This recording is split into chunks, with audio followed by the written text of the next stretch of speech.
سيدنا وحبيبنا وطبيب قلوبنا محمد الذي أرسله بالحق بشيرا ونذيرا وداعيا إلى الله بإذنه وسراجا منيرا. فقد قال الله سبحانه وتعالى في كلامه المجيد وفي فرقان الحميد: أعوذ بالله من الشيطان الرجيم. بسم الله الرحمن الرحيم. إن الذين كفروا بالذكر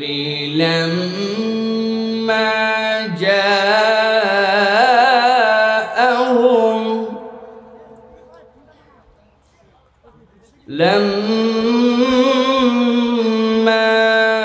جاءهم وإنه لكتاب عزيز.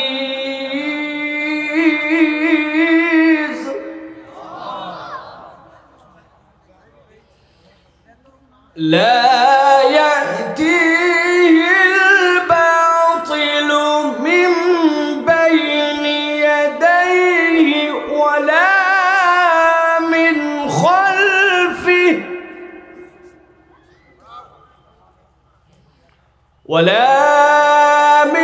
خلفه تنزيل من حكيم حميد.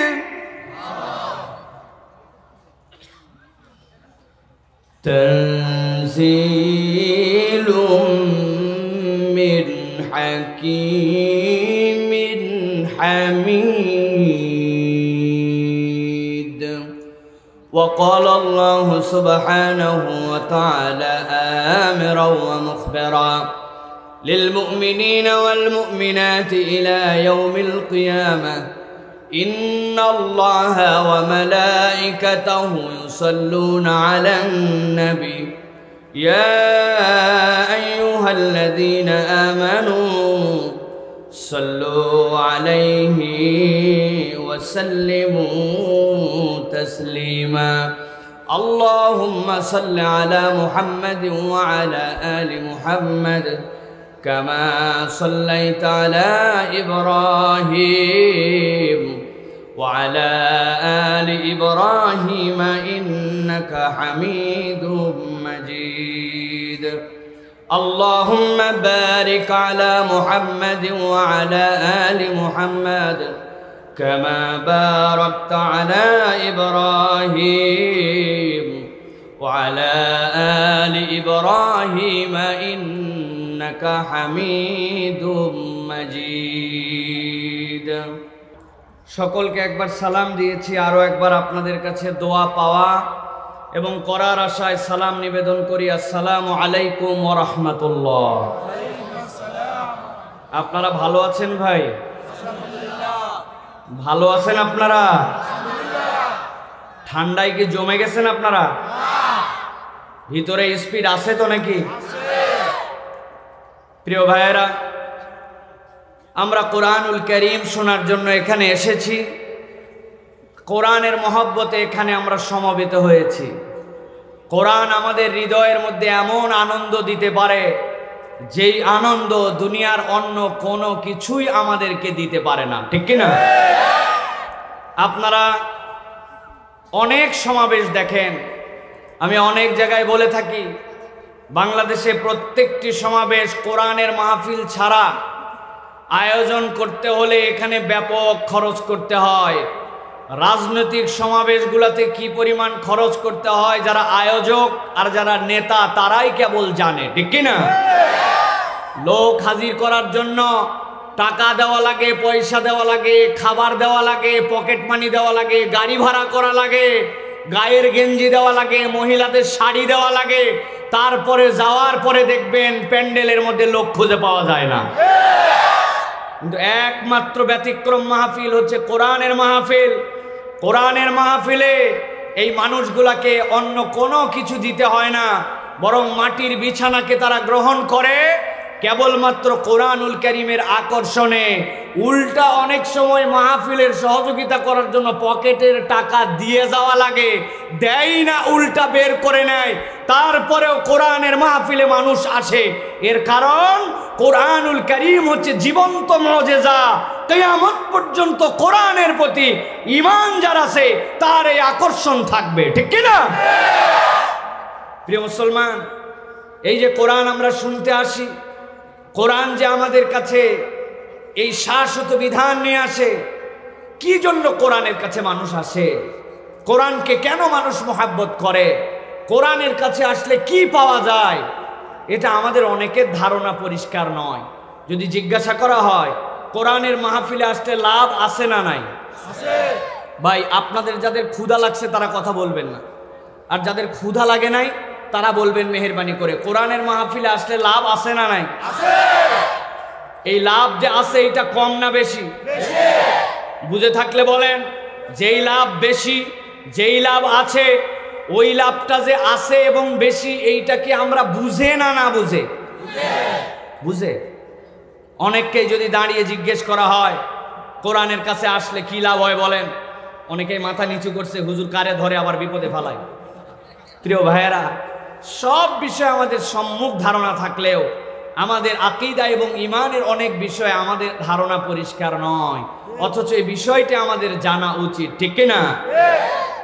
আল্লাহ রাব্বুল আলামিন বলছেন, এই দুনিয়ার মানুষ ভালো করে বোঝো, কোরআনুল কারীমের 41 নম্বর সূরা, সূরা হামিম সিজদার 42 নম্বর আয়াতের মধ্যে আল্লাহ রাব্বুল আলামিন বলছেন, ইন্নাল্লাযীনা কাফারু বিযিকরি লাম্মা জাআহুম ওয়া ইন্নাহু লাকিতাবুন আজিজ। আল্লাহ রাব্বুল আলামিন বলছেন, আল্লাহ রাব্বুল আলামিনের পক্ষ থেকে যেই কিতাব এসেছিল, আল্লাহর পক্ষ থেকে যে বিধান এসেছিল, এই মানুষগুলা যারা আসার পরেও এই কোরআনের বিধানকে অস্বীকার করলো, আল্লাহ বলছেন এই কোরআন কখনো কারো মুখাপেক্ষী নয়। নিশ্চয় জেনে রাখো এই কিতাবটা হচ্ছে মহাপরাক্রমশালী আল্লাহর পক্ষ থেকে। অতএব দুনিয়ার মানুষ যদি কোরআনের কাছে যায় ওই মানুষের লাভ হয়, আর দুনিয়ার সব মানুষ যদি কোরআন পড়া ছেড়ে দেয়, কোরআনের কাছে না যায়, রব্বুল আলামিন বলছেন আল্লাহর কালামের কোনো ক্ষতি হবে না, ঠিক কি না? কিন্তু এই কোরআনের কাছে কেন আসতে হবে? আল্লাহ রাব্বুল আলামিন বলছেন, লা ইয়াতিল বাতিলু মিন বাইনি ইয়াদাইহি ওয়ালা মিন খালফিহি তানজিলুম মিন হাকীমিন হামিদ।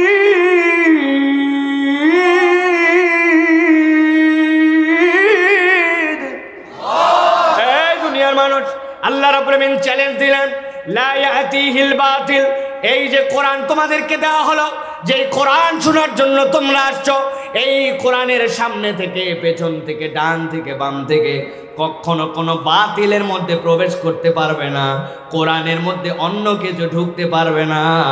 একমাত্র অথেন্টিক বিধান হচ্ছে এই জন্য কোরআন। যেই কোরআনের কাছে তুমি আসবে, ওই কোরআনকে যদি একবার গ্রহণ করে নাও, ওই মানুষটাকেও কোনো বাতিল আঘাত করতে পারবে না, বাতিল তাকে সংস্পর্শ করতে পারবে না। কোরআনওয়ালা মানুষ এই জন্য আল্লাহর কাছে জান্নাতি মানুষ, ঠিক কি না? আপনার দেশের সংবিধান মাঝে মাঝে পরিবর্তন করতে হয়, যারা যার মতো স্বার্থ যখন লাগে তখন পরিবর্তন করে, ইচ্ছা মতো সংস্কার করে, ঠিক কি না? করার পরে ঝামেলা বাড়ে, ঝামেলা কমে না। দিনকে দিন ঝামেলা বেড়ে যায়। কিন্তু আল্লাহ গ্যারান্টি দিলেন লা ইয়াতিহিল বাতিলু মিন বাইনি ইয়াদাইহি ওয়ালা মিন খালফি, এই কোরআনের ডান বাম সামনে পিছে কোনো জায়গা থেকে কিছু প্রবেশ করতে পারবে না। এটা সংরক্ষণ করার দায়িত্ব আল্লাহ নিয়েছেন। মুফাসসিররা বলছেন এই আয়াত দ্বারা আল্লাহ বোঝাতে চান কোরআন যদি কারো অন্তরের মধ্যে একবার ঢুকে যায়, আল্লাহ যেরকম কোরআনকে হেফাজত করবেন, বাতিল ঢুকবে না। ওই মানুষের সাথে কোরআন সংশ্লিষ্ট হলে আল্লাহ ওই মানুষকেও সংরক্ষণ করবেন, ওই মানুষ কখনো বিপদগামী হয়ে যাবে না। সুবহানাল্লাহ। ভালো করে বোঝার চেষ্টা করেন। আল্লাহ রাব্বুল আলামিন এই জায়গাতে যে বলেছেন ইন্নাল্লাযীনা কাফারু বিযিকরি, আহসানুল বায়ানের ভিতরে মুফাসসিররা ব্যাখ্যা করছেন এই যে ইন্না যেই শব্দটা, ইন্নার খবর হিসাবে আল্লাহ বলছেন দুনিয়ার মানুষ ভালো করে বুঝে নাও, ইজা ইউজাজাউনা বিকুফরিহিম হালিকুন, তুমি যদি কোরআন থেকে সরে একবার যদি তুমি কুফরির মধ্যে যাও, কোরআনের বিধানকে তুমি যদি পছন্দ না করো, আল্লাহ বলছেন এই অপছন্দ করার কারণে, এই কুফরি করার কারণে, কোরআন থেকে দূরে সরে যাওয়ার কারণে হালিকুন, ওই মানুষগুলার দুনিয়াও ধ্বংস হবে, আখিরাতও ওই মানুষগুলার বরবাদ হবে। এই জন্য কোরআনওয়ালা মানুষ দুনিয়াতেও সফল, কোরআনওয়ালা মানুষ আখিরাতেও সফল, ঠিক কি না? তাহলে কোরআন শুনতে আসলে লাভ আছে না নাই? এবার বুঝে বলেন লাভ আছে না নাই? আল্লাহ রাব্বুল আলামিন এরপরে বলছেন এই দুনিয়ার মানুষ ভালো করে বোঝো, এই কোরআনুল কারীম, যেই কোরআনকে তোমাদেরকে ধারণ করতে বললাম, কেন বললেন? আল্লাহ বলছেন ওয়ালা ইয়াতুনা বিমাসালিন ইল্লা জিনাকা বিল হাক্কি ওয়া আহসানা তাফসীরা। সূরা ফুরকানের 33 নম্বর আয়াত। আল্লাহ রাব্বুল আলামিন বলছেন এই দুনিয়ার মানুষ ওয়ালা ইয়াতুনাকা বিমাসালিন ইল্লা জিনাকা বিল হক, এই দুনিয়ার মানুষ তোমাদের কাছে যে কোরআন দেওয়া হয়েছে এইটার কোনো তুলনা নাই। কোরআনের তুলনা আছে? ভালো করে বুঝে বলেন কোরআনের তুলনা আছে? এখন আপনি যদি বলেন আমাদের সংবিধানে তো চোরের জন্য দণ্ডবিধি আছে, আছে কিনা? আমাদের সংবিধানেও কোনো নারীর সাথে যদি বেইজ্জতি করা হয় তাহলে তার জন্য শাস্তির বিধান আছে কিনা? কিন্তু আপনি যদি কোশ্চিনকালেও একবার এটা বলে ফেলেন যে আমাদের প্রচলিত যে সংবিধান, প্রচলিত যে আইন, এই আইনও ভালোই, কোরআনের আইনও ভালো, কিন্তু যেটা আছে এটাও খারাপ না, মোটামুটি ভেবে চিন্তে সংস্কার করে করে একটা পর্যায়ে আনা হয়েছে, আপনার ঈমান তৎক্ষণাৎ চলে যাবে। আপনি বোঝেন নাই, ভালো করে খেয়াল করেন। আল্লাহ রাব্বুল আলামিন বলেন ওয়ালা ইয়াতুনাকা বিমাসালিন ইল্লা জিনাকা বিল হাক্কি ওয়া আহসানা তাফসীরা। এই দুনিয়ার মানুষ, আমি আল্লাহ রাব্বুল আলামিন তোমার জন্য এমন বিধান দিলাম যেইটার তুলনার কিছুই হতে পারে না, যেইটার সমকক্ষ আর কিছুই হতে পারে না। আর তোমার যত সমস্যা আছে কিয়ামত পর্যন্ত, আল্লাহ বলছেন সব সমস্যাগুলোর জন্য রব্বুল আলামিন কোরআনুল কারীমের মধ্যে উত্তম ব্যাখ্যা ঢুকায় রেখেছেন। তোমার প্রয়োজন পড়বে যখন ওই মাসলাটার উত্তর দিবে তুমি, তখন এইরকম ভাবে কোরআনের মধ্যে আল্লাহ বিধান ঢুকাইছেন। সুবহানাল্লাহ। কয়েকদিন ধরে এই যে ওয়াহসানা তাফসীরা, এটার অনেক ব্যাখ্যা আছে, আমি আপনাদের কাছে বলতে পারবো, তবে দুইটা কথা বলি। শায়েখ আহমদুল্লাহর একটা প্রশ্ন উত্তর দেখছিলাম, সেখানে শায়েখ উত্তর দিয়েছেন, একজন জিজ্ঞাসা করছে যে কেউ যদি তার শরীরের কোনো কাপড় নাপাক হয়ে যায়, তাহলে ওই কাপড় যদি সে ওয়াশিং মেশিনের মধ্যে দেয়, আর আরো কতকগুলা কাপড় আছে যেই কাপড়গুলাতে সরাসরি নাপাক লাগে নাই, তাহলে একটা কাপড় নাপাক আর একটা কাপড় পাক, দুইটা মিলে ওয়াশিং মেশিনে, এখন এটার হুকুম কি হবে? আপনার কি মনে হয় 1450 বছর আগে ওয়াশিং মেশিন তো দূরের কথা, কিচ্ছুই নাই, কিন্তু কোরআন সুন্নাহর মধ্যে তাহারাতের যে বিধান আছে, ওই মাসালার উত্তর শুনলে মনে হবে গতকাল বোধহয় মেশিন আবিষ্কার হওয়ার পরে ইসলামী ফিকহ এই উত্তর দিয়েছে। আল্লাহ বলছেন ওয়া আহসানা তাফসীরা, বান্দা না বুঝলে তোমার জ্ঞানের অভাব, কিন্তু যা লাগবে সবগুলা কোরআনের মধ্যে আল্লাহ ঢুকায় দিয়েছেন। সুবহানাল্লাহ। করোনার মধ্যে আপনাকে আমাকে হাত ধোয়া শিখালো, হাত ধুবেন কেমনে? বলে যদি আপনি বিপদ থেকে বাঁচতে চান হাত ধোন 20 সেকেন্ড করে 6টা পদ্ধতিতে, এমনে ধুবেন, এমনে ধুবেন, এমনে ধুবেন, এমনে এদিকে ঠেলা, এদিকে ঠেলা। ওরে বাবা রে বাবা, 20 সেকেন্ড হাত ধুয়ে আপনি হাত পরিষ্কার করছেন, ঠিক কিনা ভাই? আরে আপনারা হাত ধুইছেন? হ্যাঁ। এখন এক লোক হাত ধোয়ার পরে কপাল একটু চুলকাইছে, কপালে একটু হাত দিছে, হাত দেওয়ার পরে মনে হয়েছে আইরে হাত ধোয়ার আগেও তো কপালে একটু চুলকাইছিলাম, এখন তো আবার হাতে ময়লা লাগছে, উপায় কি? কয় আবার হাত ধো। আবার হাত ধুইছে, হাতটা ধোয়া শেষ, খানিকক্ষণ পরে বাম হাতের এই জায়গায় আবার একটু চুলকানি লাগছে। মানুষ চুলকায় না? একবার চিন্তা করছে কোনো জায়গায় আর চুলকাবো না, 2 হাত সোজা করে রাখবো, তখন দেখবেন সব জায়গায় চুলকায়, ঠিক না ভাই? এখন ওই লোকের বাম হাত চুলকাইছে, চুলকানোর পর মনে হয়েছে আরে আমার তো হাত ধোয়ার আগে বাম হাতও একবার চুলকাইছিলাম, তাহলে তো আবার লাগছে আমার হাতের মধ্যে, উপায় কি? কয় আবার হাত ধো, ধুতেই থাকো, ধুতেই থাকো, তোর সাবান স্লো নাকি রে? আছে না ভাই? এই কথা বলার উদ্দেশ্য ওয়াহসানা তাফসীর আর ব্যাখ্যা বোঝেন। আপনার হাত ধোয়ানো মডার্ন ওয়ার্ল্ড শিখালো সেই দিন। আল্লাহ 1450 বছর আগে নবীকে হাত ধোয়া শিখাইছেন। হাত ধোয়া এরকম করে ধুলে হবে না, আগে কবজি ধন। দুনিয়ার সবাই হাত ধোয়ায়, কুলি করা শিখায় না, নাকে পানি দিয়ে পরিষ্কার করা শিখায় না, এরপরে এই মাথার থেকে এই মাথা, এই মাথার থেকে এই মাথা পরিষ্কার করা শিখায় না। 3 বার করে ধন, হাতের এইটুক ধুলে হবে না, কমসে কম এই পর্যন্ত ধন। মাথাটাও মশাও করেন। দুনিয়ার সবাই সব ধোয়ায়, কিন্তু কেউ পা ধোয়ায় না। দুনিয়ার যেই লোক হাতও ভালো করে ধুইছে, মুখ দিয়ে থুতু ফেলছে, আরেকজন হেঁটে আসছে, পায়ের মধ্যে ওইটা লাগছে, ওইটা নিয়ে ঘরে গেছে, ডাইনিংয়ে গেছে, ওইটা নিয়ে তো বিছানার উপর উঠছে, ওর তো বিছানা পর্যন্ত না পাক। আল্লাহ বলছেন পা খালি ধোও না, ওয়াইলুল লিল আকাবি মিনান নার। আল্লাহ নবীকে দিয়ে বলছেন এলোমেলো করে ধুলেও হবে না, গৌরালিশও ভালো করে ধোও। আল্লাহ বলছেন ওয়া আহসানা তাফসীরা, তুমি হাত ধোয়াইছো আজকে, আর আল্লাহ 1450 বছর আগে আল্লাহর বিধান কিয়ামত পর্যন্ত আপডেট, ঠিক কি না? আল্লাহ রাব্বুল আলামিন বলছেন এই যে কোরআনের কাছে আসলে তোমরা, এই কোরআন তোমাদেরকে কি দিবে? এই কোরআনের প্রকৃত কাজ কি হবে? ঠান্ডা মাথায় কথা বুঝে যান। আল্লাহ বলছেন রসুল আপনি জানায় দেন। কোরআনুল কারীমের 21 নম্বর সূরা, সূরা আম্বিয়া, সূরা আম্বিয়ার 18 নম্বর আয়াতের মধ্যে আল্লাহ রাব্বুল আমিন বলছেন বাল নাকযিফু বিল হাক্কি আলাল বাতিল ফায়াদমাগুহু ফাইদা হুয়া যাহিক ওয়ালাকুমুল ওয়াইলু মিম্মা তাসিফুন। আল্লাহু আকবার। আল্লাহ রাব্বুল আমিন বলছেন এই কোরআন যেটি তোমাদেরকে দেওয়া হলো কি কাজ হবে? আল্লাহ বলছেন বাল নাকযিফু বিল হাক্কি আলাল বাতিল। এই দুনিয়ার মানুষ, এই কোরআন আঘাত করবে কোথায় জানো নাকি? এই কোরআন, এই হক, এই ইসলাম আঘাত করার জন্য এসেছে। মুসলমানদেরকে কেবল নমনম করে থাকার জন্য নয়, মুসলমানদেরকে কেবল চুপটি মেরে থাকার জন্য, পরাজিত হিসাবে থাকার জন্য নয়, বরং কোরআন এসেছে তোমাদেরকে বিজয়ী বানানোর জন্য। বাল নাকযিফু বিল হাক্কি আলাল বাতিল, এই কোরআন আঘাত করবে বাতিলের উপরে। কেমন আঘাত করবে? আল্লাহ বলছেন ফায়াদমাগুহু ফাইদা হুয়া যাহিক। আরবিতে দমগুন শব্দের অর্থ আঘাত করা, কিন্তু যেমন তেমন আঘাত নয়। দমগুন মানে হচ্ছে এমন আঘাত করা যেটা মাথার উপরে মারলে ব্রেন পর্যন্ত আঘাতটা লেগে যাবে। আল্লাহ বলছেন ফায়াদমাগু, এমন ভাবে তার ব্রেনের মধ্যে আঘাত করবে, ফাইদা হুয়া যাহিক, এমন ভাবে আঘাত হবে যে বাতিলটা নিশ্চিহ্ন হয়ে যাবে। আল্লাহ রাব্বুল আমিন এই জন্য কোরআন আপনাকে আমাকে দিয়েছেন, কেননা কোরআনের প্রকৃত কাজ হবে এমন পরিবর্তন করা, যেই পরিবর্তন আপনার মেধা আর মগজে হবে। আপনার মেধা আর মগজে পরিবর্তন না হলে প্রকৃত পরিবর্তন সমাজে সম্ভব নয়, ঠিক কি না?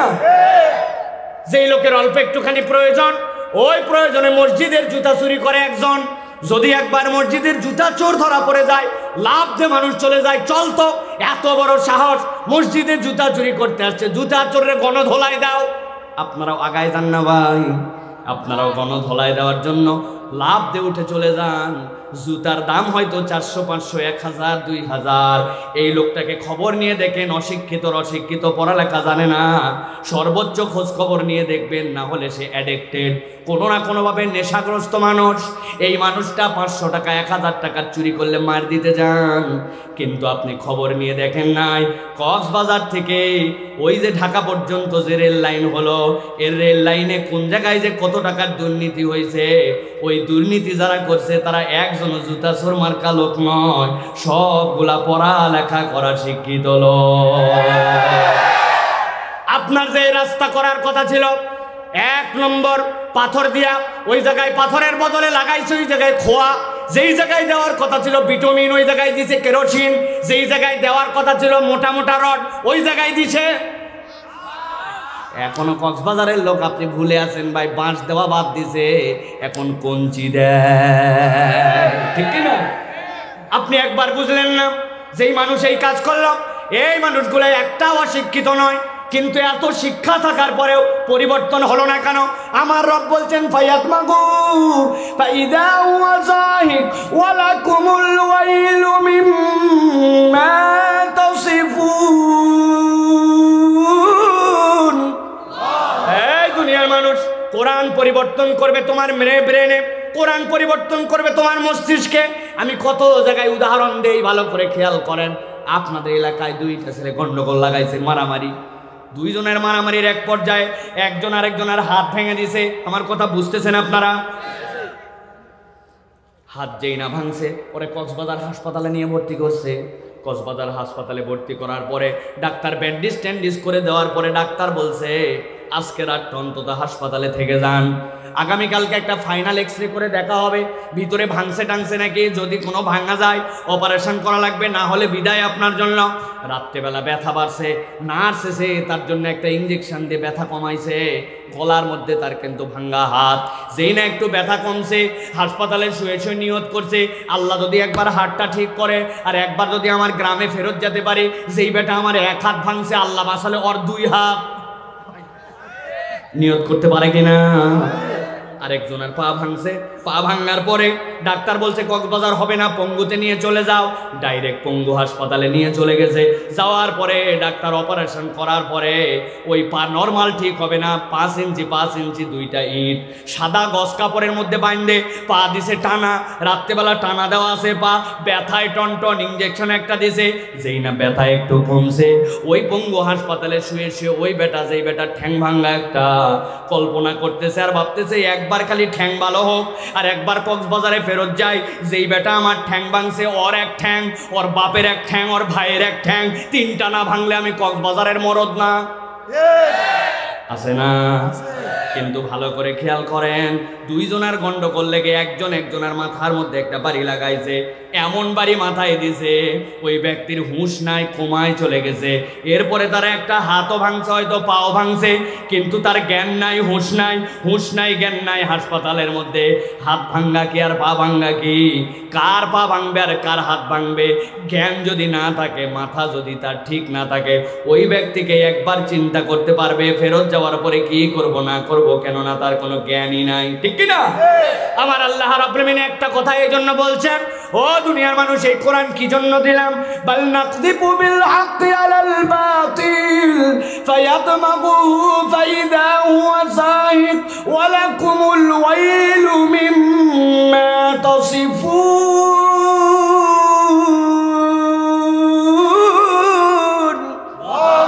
এই দুনিয়ার মানুষ, কোরআন পরিবর্তন করবে। কি পরিবর্তন করবে? বাতিলকে দূর করায় দিবে। আল্লাহ বলছেন ফায়াতমাগুহু, যেমন তেমন, যেমন না যেমন তেমন জায়গায় নয়, ওর ব্রেনকে পরিবর্তন করাবে, চিন্তাকে পরিবর্তন করাবে, আদর্শকে পরিবর্তন করাবে। একবার যদি আদর্শে পরিবর্তন হয়, ওই ব্যক্তি, ওই গোষ্ঠী চূড়ান্ত পরিবর্তন হবে। ওই জায়গায় আর সিসি ক্যামেরা দেওয়া লাগবে না। তার অন্তর খোদা ভীতির কারণে ও আল্লাহকে ভয় করবে, ঠিক কি না? আল্লাহ বলছেন আর সাবধান করে দিলাম, ওয়ালাকুমুল ওয়াইলু মিম্মা তাসিফুন, যারা কোরআনের ব্যাপারে উল্টা পাল্টা কথা বলো, মুখ সামলায় কথা বলো, মুখ সামলায় কথা বলো, কোরআনের ব্যাপারে যদি উল্টা পাল্টা কথা বলো, আল্লাহর কাছে যাওয়ার পরে তোমার কিন্তু খবর আছে, ঠিক না? কোরআন নিয়ে অনেক উল্টা পাল্টা কথা বলে প্রিয় ভাইরা। তাহলে কোরআন কি জন্য আসছে? পরিবর্তন করার জন্য। এই যে হাজার হাজার মানুষ আপনারা এসে গেছেন, আপনারা যদি মনে করেন এটা আমাদের জন্য একটা বিনোদনের আয়োজন, 2 গ্রাম মিলে আয়োজন করছে, হাজার হাজার লোক, কালকে যাওয়ার পরে গল্প করবেন আর মোবাইলের ছবি আর ভিডিও দেখাবেন, দেখ বেটা আমাদের মাহফিল, 1-2টা লোক হয়েছে নাকি? লাখ লাখ লোক। আপনি ফুটানি করলেন আর ফজরের নামাজটা পড়লেন না। আল্লাহর দয়া অনেকে এসাও পড়ে আসে নাই, ফজরও যে পড়বে না, তাহলে পরিবর্তন তো খুব হবে। কথা বলেন না, খুব হবে? হ্যাঁ, এসা পড়ে আসে নাই, ফজরও পড়বে না, এই পার্টির লোক আছে? কোরআন এই জন্য আসে নাই। কোরআন আপনার মৌলিক চেতনায় পরিবর্তন দিতে আসছে। কোরআনের কথায় যদি আপনার চেতনায় আলোড়ন না আসে, তাহলে এই কোরআন বুঝবেন আপনার ভিতরে ঠিক মতো ঢুকতেছে না, আপনার ইমানের মধ্যে তাহলে নতুন করে নবায়ন করা লাগবে, ঠিক কিনা? আল্লাহ আমাদেরকে বোঝার তৌফিক দান করুক, বলেন আল্লাহুম্মা আমিন। প্রিয় ভাইয়েরা, তাহলে এবার উত্তর দেন যে কোরআন শুনলে লাভ আছে না নাই? কম না বেশি? বুঝে না না বুঝে? বুঝে। এই বুঝটা আমাদের দরকার যে কোরআন আমাদের মৌলিক পরিবর্তন কোন জায়গায় করতে চায়। প্রিয় ভাইয়েরা, আমাদের পরিবর্তন নাই ভাই। সিসি ক্যামেরা দিয়ে অপরাধ নিয়ন্ত্রণ করা যায় না? যায়? যায়। বহুত আগে পাসপোর্ট অফিসে গেছি, যাওয়ার পরে আমি তো বুঝছি মনে হয় কোনো স্পিড মানি দেওয়া লাগবে, হজে যাব, তাড়াতাড়ি করে পাসপোর্ট চাই। এই লোক আমার খালি ঘুরায়। আমি বললাম ভাই টাকা পয়সা লাগলে বলেন ভাই, স্পিড মানি যেটা বলতেছেন আপনি, নিরুপায় আমি যা জুলুমের শিকার। ও দেখি আমার খালি ঘুরায়, ঘুরায়া ঘুরায়া ঘুরায়া একতলা আর দোতলার মধ্যে যে সিঁড়ি, ওই সিঁড়ির যে ল্যান্ডিং, ওই ল্যান্ডিংয়ের জায়গায় এসে বলছে 500 টাকা দেন। আমি বললাম ভাই টাকাটা আপনি নিবেনই, তুই এত ঘুরালেন কে? আপনি আগেই বললেই তো আমি দিয়ে দেওয়ার জন্য রেডি আছি। কয় হুজুর এই অফিসটি সিসি ক্যামেরা নিয়ন্ত্রিত, কিন্তু আমরা কম্পিউটারে পরীক্ষা করে দেখছি একতলার দোতলার সিঁড়ির মাঝের এই জায়গাটা কম্পিউটারে আসে না, ওই জন্য যে কোনো জায়গায় টাকা খাওয়া যাবে না। প্রিয় ভাইয়েরা, আপনি সিসি ক্যামেরা দিয়া পরিবর্তন মৌলিক করতে পারবেন না। আমাদের চেতনায় আলোড়ন আনতে হলে কোরআন দিয়ে পরিবর্তন করতে হবে, ঠিক কিনা ভাই? আজকে আমি আপনাদের কাছে মৌলিক যে বিষয়ে কথা বলতে চাই, কোরআনুল কারীম থেকে আমি আপনাদের কাছে চিন্তা করেছি একটি বিষয়ে কথা বলবো। সেটি হচ্ছে কোরআন আমাদের জন্য অনেক ধরনের বার্তা দিয়েছে। আজকে আমরা মূলত একটি অভূতপূর্ব কোরআনের আলোচনা, যে আলোচনাটা আল্লাহ রাব্বুল আমিন স্বয়ং কোরআনে করেছেন, সে বিষয় থেকে কিছু কথা বলবো। সেটি হচ্ছে যখন মানুষজন বিচারের ময়দানে বিচার শেষ হয়ে যাবে, ওই বিচার শেষ হওয়ার পরে যখন আল্লাহ রাব্বুল আলামিন জান্নাত এবং জাহান্নামের ফায়সালা করে দিবেন, ওই জান্নাত এবং জাহান্নামের ফায়সালা করার পরে আল্লাহ রাব্বুল আমিন যখন জাহান্নামীদেরকে জাহান্নামে ফেলে দিবেন, ওই জাহান্নামীরা জাহান্নামে যাওয়ার পরে জাহান্নাম থেকে 4টা আবেদন জানাবে। কয়টা? কথা বলতে হবে, কয়টা? এই আবেদনটা জাহান্নামীরা জানাবে 4টা, আর এই 4টা আবেদন জানানোর 6টা কারণ থাকবে। কয়টা কারণ? আমি আপনাদের কাছে আজকে কোরআনুল কারীম থেকে জাহান্নামীদের এই 4 আবেদন এবং তার 6টা অপরাধ, 6টা কারণে তারা আবেদন করবে, এ বিষয়ের উপরে সংক্ষিপ্ত সময়ে আমি কিছু কথা বলতে চাই। আল্লাহ রাব্বুল আলামিন যে কথাগুলি শুনলে বললে, যে কথাগুলি আমল করলে আমাদের জন্য দুনিয়া আখিরাতে কল্যাণ হবে, এরকম কথাবার্তা বলার মতো, শোনার মতো এবং আমল করার নিয়তে আমাদেরকে এইগুলি নিয়ে যাওয়ার মতো যেন তৌফিক দান করেন, বলেন আল্লাহুম্মা আমিন। প্রিয় ভাইয়েরা, এই বড় মাহফিল যেগুলিতে আমরা আসি, আমরা কেবলমাত্র আসলাম, হইচই করলাম আর চলে গেলাম, এরকম জানি না হয়। এখান থেকে যেন আমরা একটা দ্বীনের বার্তা নিয়ে যেতে পারি এবং নিয়ত যেন করতে পারি যে আমরা যেন এখান থেকে এমন কিছু নিয়ে যাব যেইটাতে আমরা আমাদের দুনিয়া আখিরাতের কল্যাণ যেন হয়। আল্লাহর কাছে এই নিয়তে সকলে একটা আলোচনা শোনার জন্য বসেন, আল্লাহ যেন কবুল করে, বলেন আল্লাহুম্মা আমিন। আমির হামজা একই ইউনিভার্সিটির আমাদের ভাই, পড়ালেখায় তার কয়েক বছর আগে আমি ইউনিভার্সিটিতে গিয়েছিলাম, আমার পরে ইউনিভার্সিটিতে গেছে সে, এবং ইউনিভার্সিটিতে যাওয়ার মুহূর্তে তার যখন কোচিং করতো, বিশ্ববিদ্যালয়ে ভর্তির সুযোগ হয়েছিল, তাকে কিছুদিন আমি তার ক্লাসও করাইছি তাকে। আমাকে অনেক ভালোবাসে। এই ভাইটা বহুদিন ধরে ভেতরে ছিল, বিভিন্ন ধরনের কষ্ট তার উপর দিয়ে গিয়েছে। তার কতকগুলা ফোন কলের কথা আমার হৃদয়ের মধ্যে আছে, এগুলো আর আপনাদের কাছে বলতে চাই না। এত কষ্ট তার জন্য ছিল।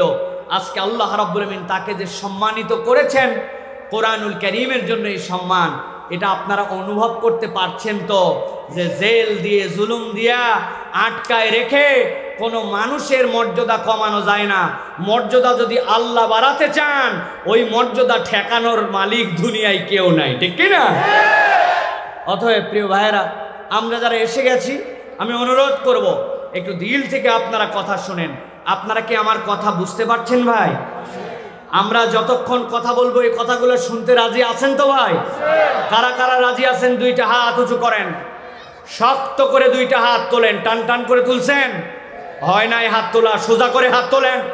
কক্সবাজারে হাত তোলা সোজা মানে এরকম নাকি? হাত সোজা করেন, হাত সোজা করেন। কোমরটা একটু টান দেন, পাটা একটু বদল করেন। যেই পায়ে অনেকক্ষণ বসেছিলেন ওই পাটা চেঞ্জ করে সোজা করে হাত তোলেন। বুকেরটা একটু টান দিয়ে হাতটা নড়াচড়া করেন, হাতটা নড়াচড়া করেন। চুপচাপ থাকেন, কথা বলেন না আপনারা। হাত নড়াচড়া করেন, নড়াচড়া করছেন? এবার হাত সোজা করেন, হাত সোজা করেন, হাত সোজা করেন। এই বসো বসো বসো, থামেন থামেন, হাত সোজা করেন। আপনি হাত সোজা করছেন সবগুলা? দেখেন তো কারা কারা হাত তুলতে পারে নাই, দেখেন। তুলতে পারছে সবাই? আল্লাহ কবুল করুক। হাত টান করছেন সবাই। এবার গলাটা একটু পরিষ্কার করেন, ভালো করে গলা পরিষ্কার করেন, ফাইনাল গলা পরিষ্কার করছেন সব? হাত সোজা করেন, সোজা টান করে তোলেন, টান করে বুক ফুটান, বুকের হাড্ডিটা ফুটে দেন। উঠাইছেন, এবার হাত দুটাই বরাবর নেন, বুক বরাবর নিছেন। এবার আমরা একটা তাকবীর দিব, এই তাকবীরের মাধ্যমে আলোচনায় প্রবেশ করব। পারবেন ইনশাআল্লাহ? যারা এর আগে কখনো জীবনে এরকম বুলন্দ আওয়াজে তাকবীর দেন নাই, দিতে পারবেন এই সিদ্ধান্ত নিছেন, তারা বলেন আল্লাহুম্মা আমিন। বলেন আল্লাহুম্মা আমিন। পারবেন তো ইনশাআল্লাহ? দেখে একটা তাকবীর দেন। লিল্লাহি তাকবীর, আল্লাহু আকবার, লিল্লাহি তাকবীর, আল্লাহু আকবার। আল কোরআনের আলো, আল হাদিসের আলো, তোমার নেতা আমার নেতা, তোমার নেতা আমার নেতা, লিল্লাহি তাকবীর। আলহামদুলিল্লাহ। প্রিয় ভাইরা, তাহলে আমরা আলোচনায় প্রবেশ করব এখন। জাহান্নামীদের 4টি আকাঙ্ক্ষা জাহান্নামের ভেতর থেকে, এবং 6টা অপরাধ, যে অপরাধের কারণে তারা জাহান্নামে যাওয়ার পরে আবেদন করবে। আমরা এইগুলি আমাদের জীবনে থাকলে দুনিয়ার থেকে শুধরাই নেওয়ার জন্য চেষ্টা করব। আল্লাহ আমাদেরকে আজকে আমলের নিয়তে কথাগুলো শোনার তৌফিক দেন, বলেন আল্লাহুম্মা আমিন। সর্বোচ্চ আপনাদের কাছে আর আধা ঘন্টা কথা বলবো, ভালো করে খেয়াল করেন। 1 নম্বরে আল্লাহ রাব্বুল আমিন কোরআনুল কারীমের মধ্যে বলছেন, ওই দিনে জাহান্নাম থেকে একদল বের হতে চাবে, শুধু আল্লাহর কাছে এইটুকু ফরিয়াদ করবে যে আল্লাহ আমাদেরকে জাহান্নাম থেকে একটুখানি আপনি বের করে দেন, শুধু এইটুকুই আপনার কাছে আমাদের আবেদন। জান্নাত অন্য কোনো জায়গায় আমাদের কামনা নাই, কেবল আমাদের কাছে আপনার কাছে আবেদন, আমাদেরকে একটু বের করেন। আল্লাহ রাব্বুল আমিন বলছেন কেন তারা বের হতে যাবে আর কেন তারা এই আবেদন দিবে। রব্বুল আলামিন সূরা মুমিনুন, এই সূরা মুমিনুনের মধ্যে 107 নম্বর আয়াত থেকে আল্লাহ সেই বর্ণনা দিচ্ছেন। আল্লাহ রাব্বুল আলামিন বলছেন, জাহান্নাম থেকে জাহান্নামীরা বলতে শুরু করবে রব্বুল আলামিনের কাছে, রব্বানা আখরিজনা মিনহা ফাইন উদনা ফাইন্না যালিমুন। এই রব্বুল আলামিন, আপনি আমাদেরকে জাহান্নাম থেকে একবার বের করে দেন, একবার আপনি আমাদেরকে রেহাই দেন। একবার যদি আপনি জাহান্নাম থেকে আমাদেরকে বের করে দেন, আমরা আপনার কাছে ওয়াদা করলাম আমরা আগে যে ভুল করছি এই রকম ভুল আমরা আর কখনো করব না।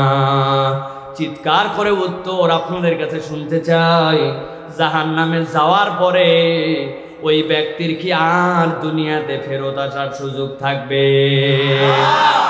কিন্তু এই মানুষগুলা আল্লাহ রাব্বুল আমিনের কাছে বলবে, রব্বানা আখরিজনা মিনহা ফাইন উদনা ফাইন্না যালিমুন ক্বালা আকসাউ ফিহা ওয়া লা তুকাল্লিমুন।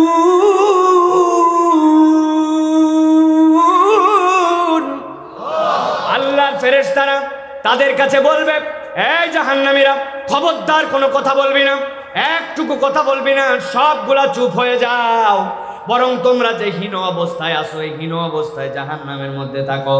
হাসান বসরি রহমতুল্লাহি আলাইহি এই আয়াতের তাফসীরের মধ্যে বলছেন, জাহান্নামীরা যে আল্লাহর কাছে বলবে, এই রব্বুল আমিন আপনি আমাদেরকে বের করে দেন।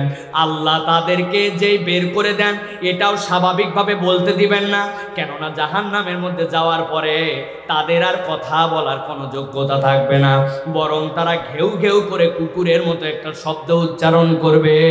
ওইটা ফেরেশতারা কেবল বুঝতে পারবে। জাহান্নামে যাওয়ার পরে জাহান্নামীদের এটাও শাস্তি হবে যে তারা যেরকম দুনিয়াতে জবান দিয়ে কথা বলতো ওই জবান দিয়ে তারা আর কথা বলতে পারবে না। এর কারণ কি? আল্লাহ রাব্বুল আলামিন কোরআনুল কারীমের মধ্যে বলেছেন, আল্লাহ রাব্বুল আলামিন যে জবান দিয়েছেন এইটা নরমাল কোনো বিষয় নয়। আল্লাহ কোরআনে বলছেন, তোমার প্রতি আমি যতগুলা ইহসান করেছি, যতগুলা দয়া করেছি, বান্দা জেনে রাখো এই জবানটা তার মধ্যে অন্যতম একটা দয়া ছিল। আল্লাহ কোরআনে বলেছেন, আর রহমানু আল্লামাল কোরআন খলাকাল ইনসানা আল্লামাহুল বায়ান। এই বান্দা, তোমার জন্য আমি রব্বুল আমিন যে জবান দিলাম এইটা বিরাট বড় নিয়ামত তোমার জন্য। এই জন্য হাসান বসরি যে কথা বলেছেন, এইটা কোরআনুল কারীমের ৭৮ নম্বর সূরা নাবার মধ্যে আল্লাহ রাব্বুল আমিন ৩৮ নম্বর আয়াতে এটাও আল্লাহ দুনিয়াবাসীকে জানিয়ে রেখেছেন। আল্লাহ বলছেন, ইয়াউমা ইয়াকুমুর রূহু ওয়াল মালাইকাতু সাফফাল্লা লা ইয়াতাকাল্লামুনা ইল্লা মান আযিনা লাহুর রাহমানু ওয়া ক্বালা সাওয়াবা। আল্লাহ রাব্বুল আমিন বলছেন, এই দুনিয়ার মানুষ, ওই দিন তুমি তো দূরের কথা, ওই দিন যে রূহ জিবরাইল আমিন সে পর্যন্ত চুপ করে যাবে। আল্লাহ এমন একটা কাতার বানাবেন যেই কাতারের মধ্যে চুপ করে থাকবে, তবে কথা বলতে পারবে সেই ব্যক্তি ইল্লা মানাদিনা লাহুর রহমান, রহমান যাকে অনুরোধ করবেন, রহমান যার জন্য পারমিশন দিবেন, অনুগ্রহ করবেন। আর আল্লাহ রাব্বুল আমিন যখন কাউকে পারমিশন দিবেন, আল্লাহ বলছেন ওয়া ক্বালা সাওয়াবা, ওই দিন যাওয়ার পরে আর ধানাই পানাই কথা বলতে পারবে না, কেবলমাত্র সত্য কথাটাই তার মুখ দিয়ে বের হবে। কেননা ওই সময় তার যে কথা, ওই কথাটা তার এখতিয়ারে হবে না, আল্লাহ রাব্বুল আমিন পারমিশন দিলেই কেবল কথা বলতে পারবে। প্রিয় মুসলমান, এইটা বলার উদ্দেশ্য, দুনিয়ার বুকে আপনি এমন কথা বলেন যেই কথা আল্লাহ আপনাকে বলার অর্ডার দেয় নাই, আপনি এমন মিথ্যা কথা বলেন পুরো দুনিয়াবাসী জানে এইটা মিথ্যা, কিন্তু মিডিয়ার আপনি অনর্গল, আপনি মিডিয়ার সামনে মিথ্যা কথা বলেই যাচ্ছেন। আছে কিনা? মিডিয়া ট্রায়াল 10 বার নাকি এক মিথ্যা বললে সত্য হয়ে যায়, এই জন্য আপনি মিথ্যা বলে যান, অন্যায় বলে যান, বাজে কথা বলে যান। আল্লাহ বলছেন, বান্দা সাবধান হয়ে যাও, ও ক্বালা সাওয়াবা, ওই দিন যাওয়ার পরে তোমার মুখ এমন কথা বলবে যে এইটার বক্র কথা হবে না, আল্লাহ যা বলাবেন তাই বলতে হবে। ওই দিন যাওয়ার পরে অপমান থেকে যদি বাঁচতে চাও, এই দুনিয়ার বুকে সিধা কথা বলা শিখে যাও, ঠিক কিনা?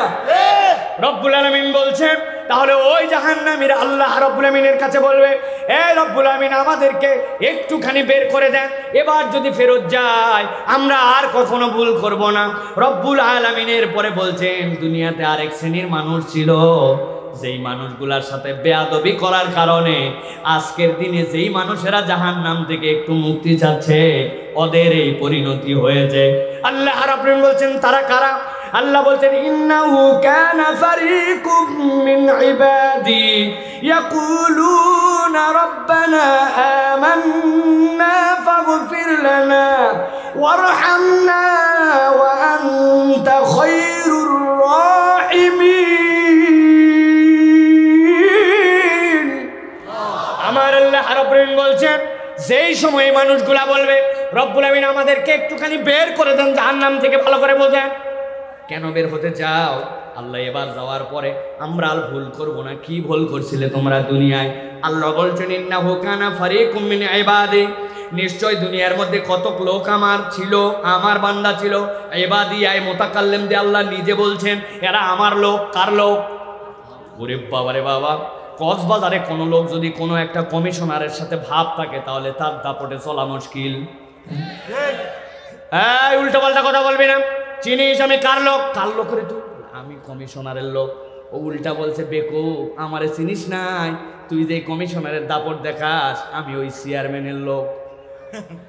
কমিশনারের লোক সাথে সাথে চুপ মেরে যাবে। এখন চেয়ারম্যানের লোক একজনের ফাপড় দিচ্ছে, আমি চেয়ারম্যানের লোক। ওই বেটা বলছে আরে এক কথা বললে ঠাড়ায় থাপ্পড় দিয়ে এই জায়গায় ঠিক করবো, আমি এমপির লোক। চেয়ারম্যানের লোকের আর বেল আছে? ওই এমপির লোকরে কেউ যদি বলে আপনার নমিনেশন যেই মন্ত্রীর মাধ্যম দিয়ে এনে দিয়েছিলাম, বহুত ক্যান্ডিডেট ছিল, আমি হচ্ছে ওই মন্ত্রীর লোক, তাহলে এমপির লোকও সাথে সাথে চুপ সায়ে যাবে। আর এমপি সাহেবকে কোনো ব্যাপারে যদি একবার ওই মন্ত্রী সাহেবের লোকরে কেউ যদি বলে গুনো তোমার এমপি, গুনো তোমার মন্ত্রী, প্রধানমন্ত্রীর সাথে সরাসরি আমার যোগাযোগ, আমি প্রধানমন্ত্রীর লোক, বুঝছেন আপনি? এতগুলা উদাহরণ দিলাম এই জন্য রব আপনাকে কি বলছেন আপনি বোঝেন, আপনি কথার ওজন বুঝেন নাই।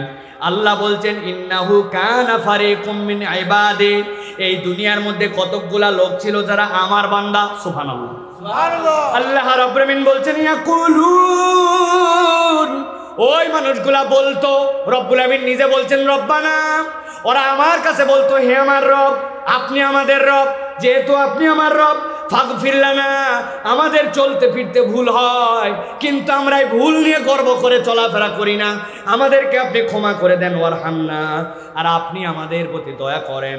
আর আমরা জানাচ্ছি ওয়া আনতা খায়রুর রাহিমিন, সকল দয়ার উৎপত্তি তো আপনার থেকে। আল্লাহ বলছেন জগতের কোন নরম তবিয়তওয়ালা একদল আমার বান্দা চলাফেরা করত, কিন্তু যেই মানুষ আজকে জাহান্নাম থেকে মুক্তি চায়, আল্লাহ বলছেন তাদের চরিত্র কি ছিল জানো নাকি? আল্লাহ বলছেন ফাত্তাখাসতুমুহুম সিখরিয়ান হাত্তা আনসাউকুম যিকরি, যারা নিজেদেরকে আল্লাহর লোক বলতো, আল্লাহর বান্দা বলতো, আল্লাহর পক্ষের লোক বলতো, যেই মানুষরা জগতের মধ্যে থেকে এসে জাহান্নাম থেকে মুক্তি চায়, ওরা দুনিয়ায় তাদেরকে উপহাস করত, তুচ্ছ তাচ্ছিল্য করত। আল্লাহ বলছেন এমন উপহাস করত, করতে করতে নিজেরা আল্লাহর জিকির থেকে গাফেল হয়ে গিয়েছিল। আল্লাহ বলছেন ওয়া কুনতুম মিনহুম তাদহাকুন, তাদের আচার আচরণ কোরআনের পক্ষে থাকা নিয়া তোমরা কেবল তুচ্ছ তাচ্ছিল্য আর উপহাসই করতে না, তাদেরকে নিয়ে তোমরা হাসাহাসিও করতে। তোমাদের দুনিয়াতে এই আচরণের কারণে আজকে জাহান্নাম, আর আজকে তোমরা জাহান্নাম থেকে মুক্তি চাও, আজকের দিনে তোমাদেরকে জাহান্নাম থেকে বের করা হবে না। ভালো করে বুঝে থাকলে বলেন, দুনিয়ার বুকে আমাদের এরকম লোক আছে কিনা? আমাদের এরকম তবিয়ত আছে কিনা? যারা আল্লাহর পক্ষে থাকে, আল্লাহর পক্ষে কথা বলে, ওই মানুষকে নিয়ে তুচ্ছ তাচ্ছিল্য করে, আছে কিনা? হাজার হাজার সাক্ষী প্রমাণের সাথে অবৈধ জিনিসপত্র নিয়ে ধরা পড়ার পরে একটা ডেটের মধ্যে তার জন্য জামিন হয়, আর সত্য প্রমাণ হয়ে যাওয়ার পরেও হাজার হাজার ডেট হওয়ার পরেও আলেম ওলামাদের জামিন হয় না, আছে কি না? আছে। উল্টা তুচ্ছ তাচ্ছিল্য করে, এলোমেলো কথা বলে, বাজে কথা বলে, তাদের চরিত্র হনন করার জন্য চেষ্টা চলে। যে কোনো আলেম ওলামা ধরা পড়লেই দেখবেন 2-3 দিন পরেই বলে অমুক আলেম ধরা পড়ছে, তার মোবাইলের মধ্যে পর্ন পাওয়া গেছে, এ পাওয়া গেছে, ও পাওয়া গেছে। আরেকজনের বাড়ির মধ্যে মদ গাঁজা সব ধরা পড়ার পরেও তার নামে কোনো বিচার হয় না, ঠিক কিনা? আমার আল্লাহ রাব্বুল আমিনের কথা আপনি বলবেন হুজুর এই কথা কেন বলছেন? রব্বুল আলামিন বলেছেন, আপনি কোরআনুল কারীম খুলবেন, সূরা মুমিনুন 107 নম্বর আয়াত থেকে পড়তে শুরু করবেন। আল্লাহ কি শব্দ ব্যবহার করেছেন? আল্লাহ বলছেন ফাত্তাখাসতুমুহুম সিখরিয়ান, তোমরা তাদেরকে উপহাস করেছিলে, তাদেরকে তুচ্ছ তাচ্ছিল্য করেছিলে। একটা ইয়াং ছেলে কোরআনের দাওয়াত পছন্দ করে, মুখের মধ্যে দাড়ি রেখে দিছে, 5টা বন্ধু দেখার পরে বলে এত আগে আগেই হুজুর হয়ে গেলি, কি ব্যাপার? ফুকু মলবি বোরখা পরছে, একজন বাংলা ভাবি বলে তারে ক্রিটিসাইজ করে, নানান ধরনের কথা বলে। আমার আল্লাহ রাব্বুল আমিন বলছেন সাবধান হয়ে যাও, আলেম ওলামা ইসলাম পন্থীদেরকে নিয়ে যদি তুচ্ছ তাচ্ছিল্য করো, ওই দিন যাওয়ার পরে জাহান্নাম থেকে বের হতে যাবে, কিন্তু জাহান্নাম থেকে বের হওয়া যাবে না। এই জন্য দিন যারা পছন্দ করে, দিনের পক্ষে যারা, আপনি কিছু না পারলে তাদেরকে মোহাব্বত করবেন, পারবেন ইনশাআল্লাহ। এইটাই 1 নম্বর। ওই দিন যাওয়ার পরে এই কেসের মধ্যে যদি একবার ধরা খেয়ে যায়, বের হওয়ার কিন্তু কোনো কায়দা থাকবে না, ঠিক কি না? আল্লাহ রাব্বুল আলামিন এরপরে বলছেন 2 নম্বর, আল্লাহ রাব্বুল আলামিন ওই কিয়ামতের ময়দানে যাওয়ার পরে আল্লাহর সামনে একদল লোক ওই জাহান্নামের মধ্যে থেকে আল্লাহর কাছে আবেদন দিবে। কি আবেদন দিবে? আল্লাহ বলছেন তারা আল্লাহর কাছে 2 নম্বর ফরিয়াদ দিবে, আয় রব্বুল আলামিন, তোমার কাছে তো আমরা কথা বলতে পারি না, কিন্তু জাহান্নামের যে ফেরেশতা, ওই ফেরেশতার কাছে সুপারিশ করার জন্য অনুরোধ জানাবে। কি বলবে তারা? রব্বুল আমিন কোরআনুল কারীমের মধ্যে বলছেন, ওয়া নাদাউ ইয়া মালিক লিয়াকদি আলাইনা রাব্বুক ক্বালা ইন্নাকুম মাকিসুন।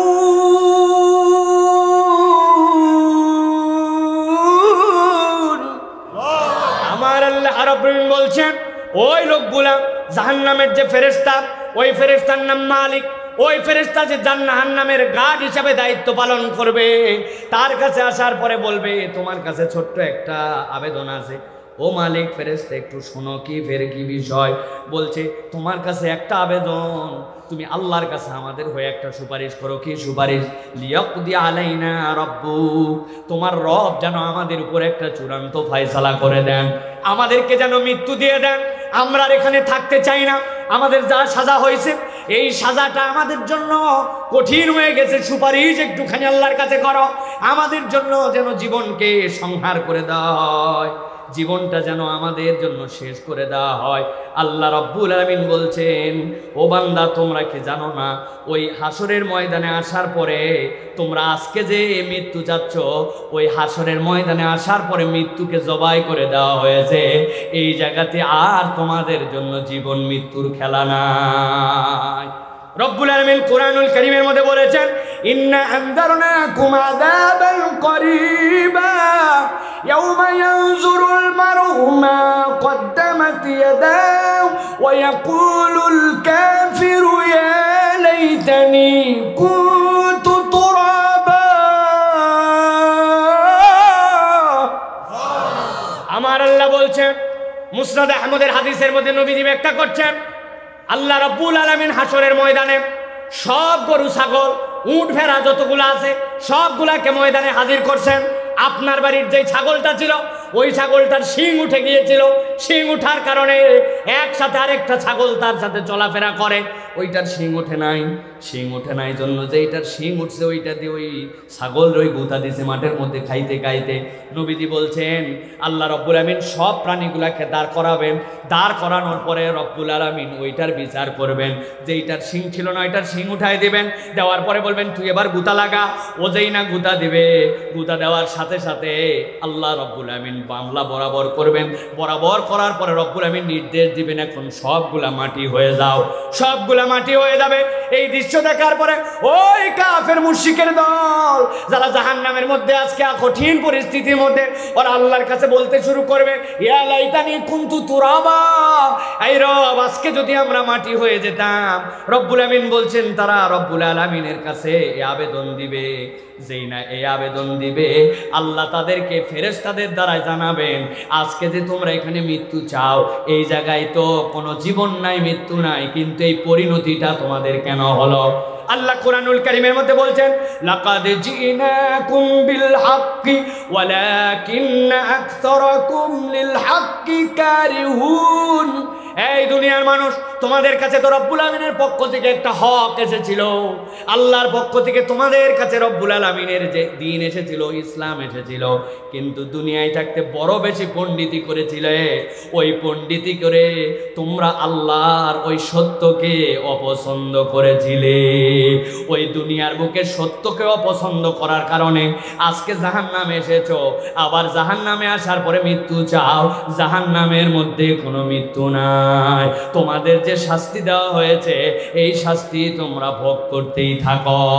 আমাদের সমাজে এরকম লোক আছে কিনা হক জানার পরেও এই হককে পছন্দ করে না, কোরআনের বিধান ভালো লাগে না, আল্লাহ রসুলের পক্ষে চলতে বলার পরেও বারবার কেবল অপেক্ষার প্রহর গুনায়, এইরকম মানুষ আমাদের সমাজে আছে কিনা? মেহেরবানি করে আছে বলা বাদ দিবেন, এই কনসেপ্ট থেকে আমি বের হয়ে আসছি। আছে নাই বলেন, আমরা আছে বললে শুনতে ভাল লাগে, হ্যাঁ আমার অমুক বন্ধু আছে, অমুক লোকটা আছে, নিজেকে ওই জায়গায় খুঁজে পাওয়া যায় না, আশেবাদ এরকম লোক তো আমরাই, ঠিক কিনা? মানে বলছে এই মিয়া সুদের কারবার ছানেন। এই কক্সবাজার অঞ্চলে সুদ এক ভয়াবহ, দাদনের ব্যবসা। এক সিজনে মাছ ধরা আছে, এক সিজনে নাই, এক সিজনে লবণের আবাদ আছে, এক সিজনে নাই। এখানে দাদনের ব্যবসা চলে। ওনারা বলছে সুদ আল্লাহ হারাম করছেন, মুরব্বী আপনি নামাজ কালাম পড়েন, তাও সুদ খান কেন? ও উল্টা বলছে বেটা এটা কি 1450 বছরের আগের দুনিয়া, this is modern world. Import business, export business, ঋণ নিতে গেলে সব জায়গায় এখন সুদ লাগে, সুদ ছাড়া চলা যায় না, বলে না ভাই?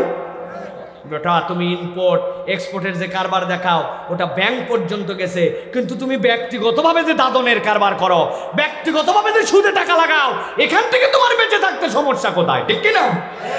এক লোকের কাছে আমি কত জায়গায় গল্প শোনাই, যাই বলছি চাচা 1000 টাকা দেন, বলছে হাতে টাকা নাই। বলছে দেন চাচা 1000 টাকা দেন বাবা, বলছে বললাম হাতে টাকা নাই।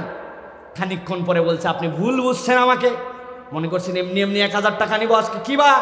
বৃহস্পতিবার। আজকে বৃহস্পতিবার 1000 টাকা দিবেন, আল্লাহ বাঁচায় রাখলে আগামী রবিবার দিন 1250 টাকা ব্যাক করব। বলছে বেকুব কোথাকার, মানুষের হাতে টাকা থাকে নাকি? ঘরে চল। ঘরে নিয়ে গেছে, ঘরে যাওয়ার পরে বলতেছে 1000 টাকা বের করে দিয়ে লাগলে আরো বল, তো চাষিও কিন্তু এই ব্যবসা করে, তবে যা করবি তাড়াতাড়ি কর। ছোট দিনের বেলা আমি কিন্তু মাগরিবের নামাজ যে মসজিদে ধরবো, আসরের নামাজ পড়ে এসে সুদে টাকা লাগায়া মাগরিবের নামাজ মসজিদে ধরতে চায়। এরকম নামধারী দাড়ি টুপিওয়ালা কতকগুলো মুসলমান কিন্তু মুনাফিক আমাদের সমাজে আছে কি নাই? আছে। আল্লাহ রাব্বুল আলামিন বলছেন, আমার কথা নয়, ওয়ালাকিন্না আকসারাকুম লিল হাক্কি কারিহুন, অধিকাংশই তোমরা হক যেটা সত্য যেটা এটা অপছন্দ করেছিলে, মনে করেছিলে এছাড়া ব্যবসা চলে না, ঠিক কিনা? শুধুমাত্র মিথ্যা বলো না। ও বলছে মিথ্যা ছাড়া আবার ব্যবসা করা যায় নাকি? আপনার মতো চেনা লোক বলে বউনির সময় কেনা দামে মাল দিলাম, 11টার সময় আপনাকে বানাইছে বউনির কাস্টমার, কেনা দাম বলে 400 টাকা বেশি নিছে। ধোকাবাজের ধোকাবাজ, হালাল মাল হালাল সব, মিথ্যা ছাড়তে পারে না, ঠিক কিনা? আছে কিনা? কত বড় দাড়িওয়ালা! আহা, মসজিদ থেকে আসরের নামাজ পড়ে যে ডানে বসছে গিবত কমিটির সেক্রেটারি, বামে বসছে সভাপতি, মধ্যে বসছে ক্যাশিয়ার। এরপরে আলোচনা হচ্ছে গিবত। আসলে ইমাম সাহেবের এই সমস্যা, হুজুরের এই সমস্যা, এই শুনতে শুনতে মধ্যে যেই লোক বসে আছে অনেকক্ষণ বলছে যে ভাই সহ্য তো আর করা যায় না, আসলে গিবত করা উচিত নয়, তবে না বলেও পারি না, আল্লাহ মাফ করুক, বলতেই হয়। বুঝছেন আপনি কি টেকনিকে আল্লাহকে পর্যন্ত ধোকা দিতে চায়? আমি যে কত হাজারবার এই কথা বলেছি, না বলে পারি না, বলা উচিত না, আল্লাহ মাফ করুক। আসলেও লোকটা খারাপ। এইরকম ভাবে মরা ভাইয়ের গোস্ত খায়। আল্লাহ বলছেন এই ওয়ালাকিন্না আকসারাকুম লিল হাক্কি কারিহুন, তুমি না জানতে গিবত করা যাবে না, কিন্তু আমাদের যেরকম বাদাম লবণ ছাড়া ভালো লাগে না, মুসলমানের গিবত ছাড়া 3 জন বসলে সময় পার হয় না, ঠিক কিনা? প্রিয় মুসলমান, প্রিয় ভাইয়েরা, এটা তো আমার কথা নয়, এটা আল্লাহ রাব্বুল আলামিনের কথা। আল্লাহ বলছেন ওইখানে যাওয়ার পরে তোমার পরিণতি এমন হবে যে ওইখানে তুমি জাহান্নাম থেকে ওই দিন বলবে আল্লাহ আমাকে জাহান্নামে মৃত্যু দাও। তোমার তোর মৃত্যু নাই, তোমার অপরাধ ছিল দুনিয়াতে তুমি সত্যকে অপছন্দ করেছো। এই সত্য মানে কোরআন, এই সত্য মানে ইসলাম, এই সত্য মানে আল্লাহর বিধান, ঠিক কিনা? সব কথার সাথে ঠিক বললেও একটা কথাই আপনারা আমার সাথে একমত হবেন না। বলবো বলবো যদি সাহস দেন তাহলে বলি। নামাজের ইসলাম মানতে রাজি আছে, রোজার ইসলামের সমস্যা নাই, হজ করতেও রাজি আছে, বউরে ইচ্ছা করলে বুড়া বয়সে পর্দাও হয়তো করাবে, কিন্তু যেই না বলবেন এই সমাজ ব্যবস্থার উপর থেকে নিচ পর্যন্ত আল্লাহ রাব্বুল আলামিনের দেখা পদ্ধতি আছে, রাজনীতিও আল্লাহর দাওয়াত অনুযায়ী আল্লাহর পদ্ধতি অনুযায়ী হতে হবে, দণ্ডবিধিটাও আল্লাহর দেওয়া পথ পদ্ধতি অনুযায়ী হতে হবে। কেউ যদি চুরি করে চোরের বিধানটা আল্লাহর ফয়সালায় হতে হবে, জেনা করলে জেনার বিধান আল্লাহর বিধান অনুযায়ী হতে হবে। তখন নামাজি মুসলমানও বলে এই ইসলাম আমাদের দরকার নাই। আছে কি না? সাবধান হয়ে যান, ইমান মজবুত করেন। বহু জায়গায় বলছি আল্লাহর বিধান আমার হেডেক না, আমরা চাই, কিন্তু এটা কবে হবে না হবে সেটা জানি না। কিন্তু আপনি যদি আল্লাহর কোনো বিধানকে অপছন্দ করেন, আপনার ঈমান চলে যাবে। এই জন্য আপনার নামাজের ইসলাম, রোজার ইসলাম, হজের ইসলাম, জিহাদের ইসলাম, যাকাতের ইসলাম, দণ্ডবিধির ইসলাম, আল্লাহর আইনের ইসলাম সবগুলা মাথায় ঢুকলেও মানতে হবে, না ঢুকলেও স্বীকার করতে হবে, তবেই আপনার ঈমান, নচেত আপনার ঈমান হয় নাই। ঠিক কি না? ভালো করে ক্লিয়ার করেন কনসেপ্ট। বর্তমান বাংলাদেশে শিক্ষা ব্যবস্থা যেটি, আপনার টাকায় আমার টাকায় বই ছাপানো হয়, কিন্তু এই বইয়ের মধ্যে এখন অনইসলাম ঢুকানো হচ্ছে।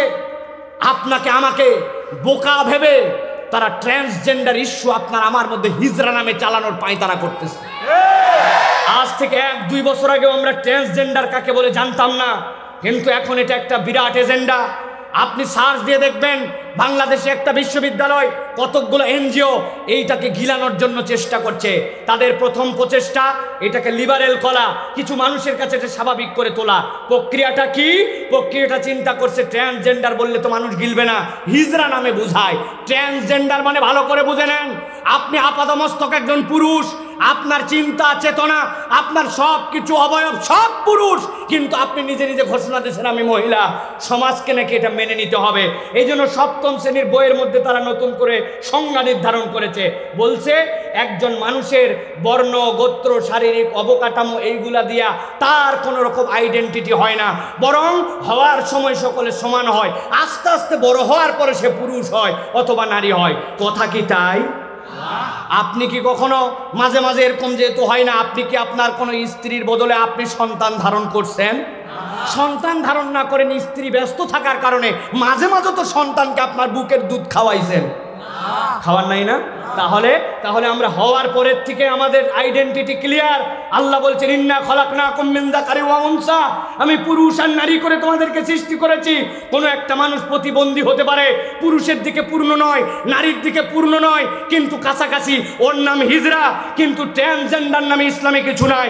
এইটা মূলত প্রমোট করতে চাই। এই জন্য এইটা করলে সমাজের মধ্যে সমকামিতা ছড়ায় দেওয়া যাবে।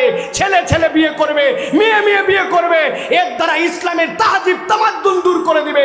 আপনার আমার টাকায় ছাপানো বইয়ে, আপনার আমার টাকায় বানানো স্কুলে, আপনার আমার টাকায় ট্যাক্সের টাকায় দেওয়া শিক্ষকের বেতন দিয়ে আপনার আমার ছেলেকে এই ধরনের বিদ্যা আপনার আমার স্কুলে শিখাতে চায়, এর বিপক্ষে মুসলমানদেরকে রুখে উঠতে হবে। ঠিক কিনা?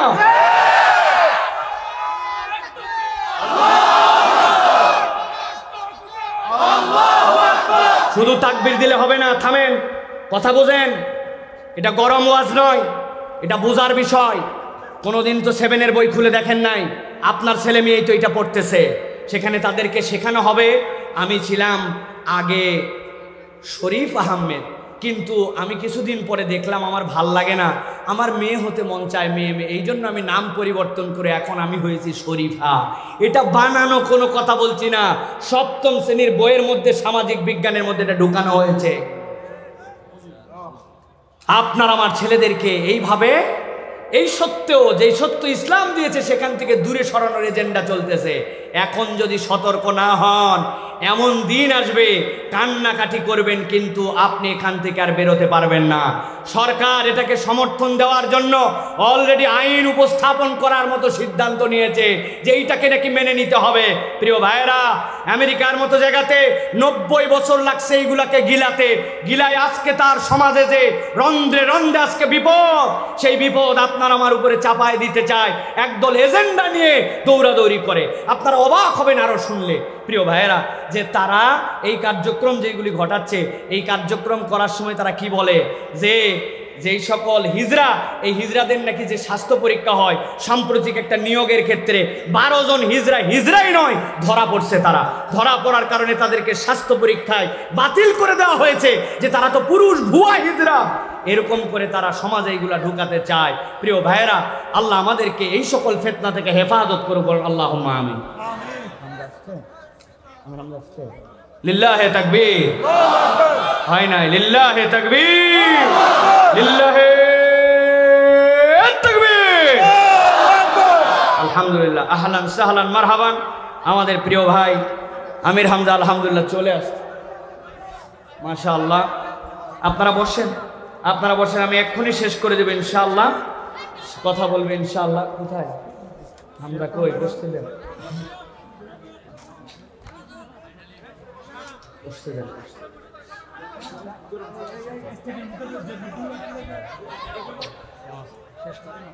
5 মিনিট ভাই। হ্যাঁ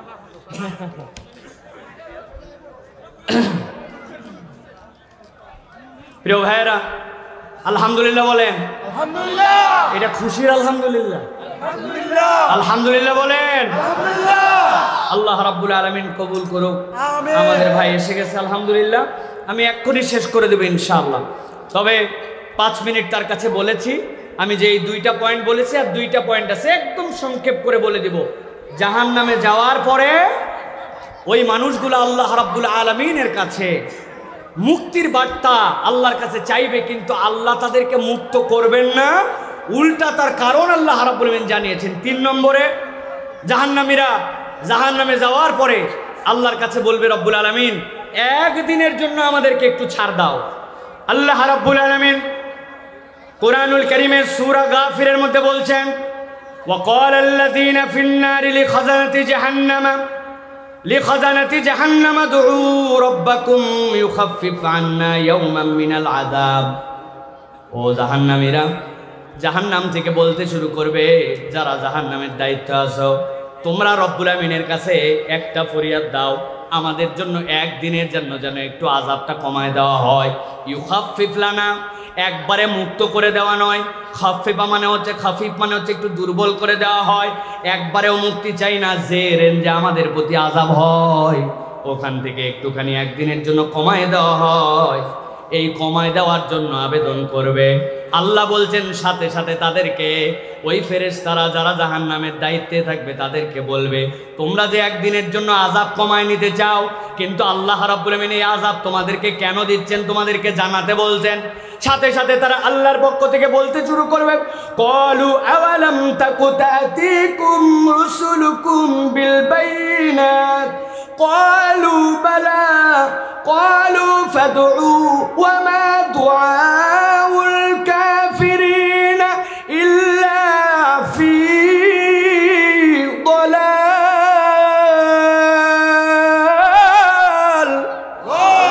আমার আল্লাহ রাব্বুল আমিন বলছেন, এই জাহান্নামীরা, তোমরা যে জাহান্নাম থেকে মুক্ত হতে চাও, একদিনের জন্য আযাবটা একটু কমায় নিতে চাও, আল্লাহ কি তোমাদের কাছে অন্যায়ভাবে আযাব দিচ্ছেন নাকি?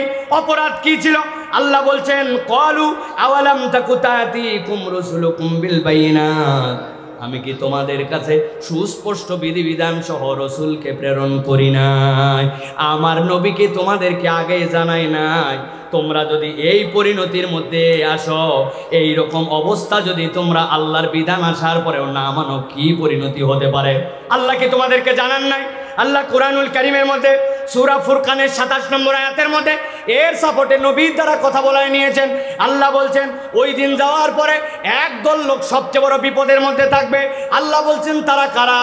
আল্লাহ বলছেন, ইয়াউমা ইয়া'আদ্দুজ যালিমু আলা ইয়াদাইহি ইয়াকুলু ইয়া লাইতানি ইত্তাখাযতু মা'আর রাসূলি সাবিলা লাকাদ আযাল্লানি আনিয যিকরি বা'দা ইয জাআনি ওয়া কানা আশ-শাইতানু লিল ইনসানি খাযুলা।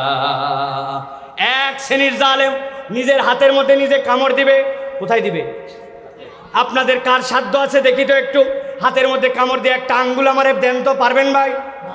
ওরে বাবারে, নিজের হাতে নিজে কামড় দেওয়া যায় না। আমার তো 3 মেয়ে, আমার ছোট মেয়ের কি যে স্বভাব, খালি যারে পায় তারে কামড় দেয়। ওর মা বলছে বড় সাংঘাতিক, মেহমান আসছে, তার কাছে কোলের মধ্যে যায় পায়ের মধ্যে কামড় দিয়ে দিছে। তুমি দেখো তো কেমনে সারানো যায়। আমি চিন্তা করলাম দেখি তো কেমনে এইটা দূর করা যায়। পরে ডাক দিয়ে বলছে, ওর ছোটটার নাম হচ্ছে দোয়া। দোয়া মা এদিকায় দৌড়ায় আসছে, ওর একটা আঙ্গুল নিছি, আমার একটা আঙ্গুল, 2টা আঙ্গুল নেওয়ার পরে ওর মুখের মধ্যে ঢুকায় দিছি। ঢুকায় দেওয়ার পরে যেই আঙ্গুলটা ওর ওই দিকে দিছি, উপরে দিয়ে বললাম, মা দে কামড়। দেখি আস্তে করে কামড় দেয়, কামড় জোরে দেয় না। তার মানে ছোট্ট একটু মাসুম বাচ্চা 3 বছরের, ও বোঝে নিজের আঙ্গুলে নিজে কামড়ানো যাবে না, ঠিক কি না? কিন্তু আমার আল্লাহ রাব্বুল আমিন বলছেন, ইয়াউমা ইয়া'আদ্দুজ যালিমু আলা ইয়াদাইহি ইয়াকুলু ইয়া লাইতানি ইত্তাখাযতু মা'আর রাসূলি সাবিলা।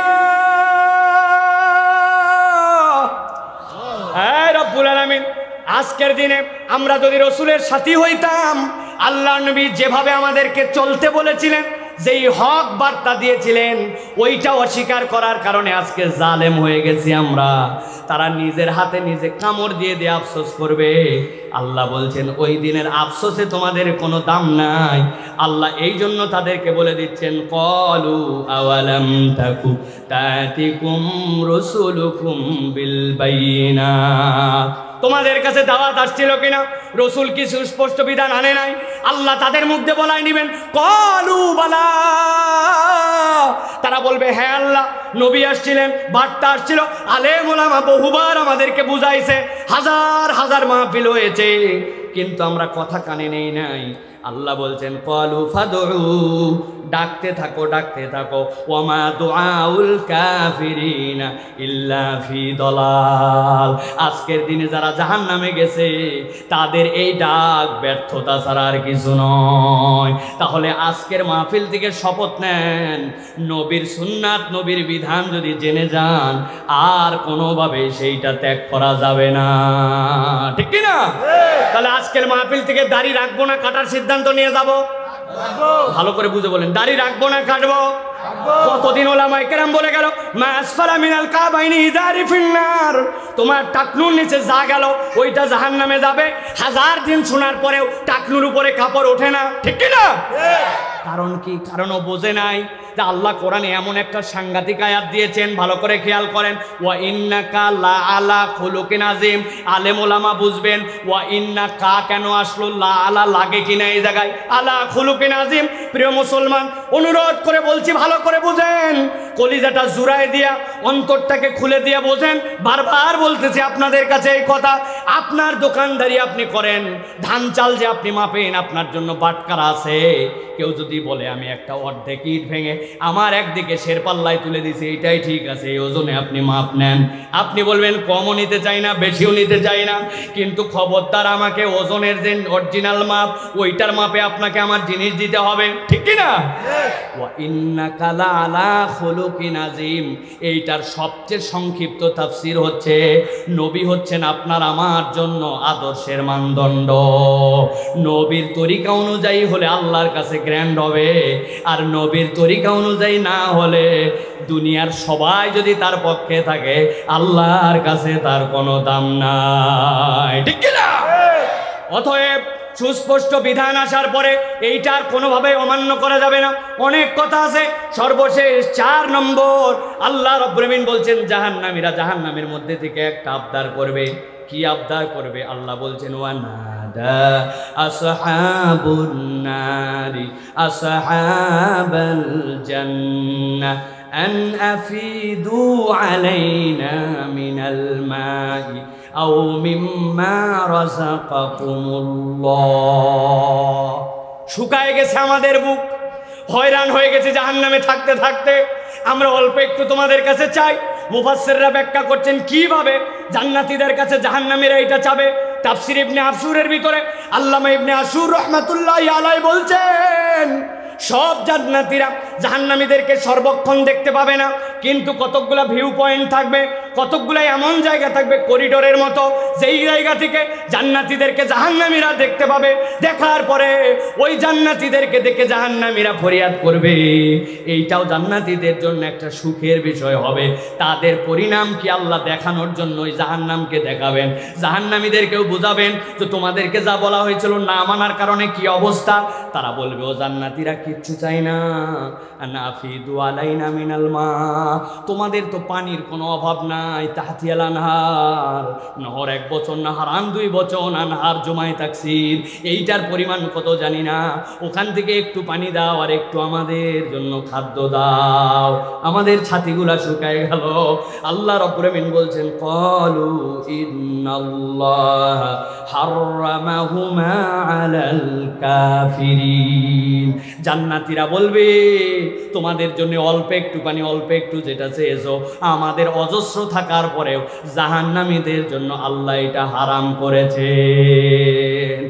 এরপরে কারণ ব্যাখ্যা করবে তারা কেন এই পানিটা চাইলো আর কেন তাদেরকে দেওয়া গেল না। রব্বুল আলামিন বলছেন আল্লাযীনা ইত্তাখাযু দীনাহুম لهوا ولعبا وغرتهم الحياة الدنيا فاليوم ننساهم كما نسوا لقاء يومهم هذا وما كانوا بآياتنا يجحدون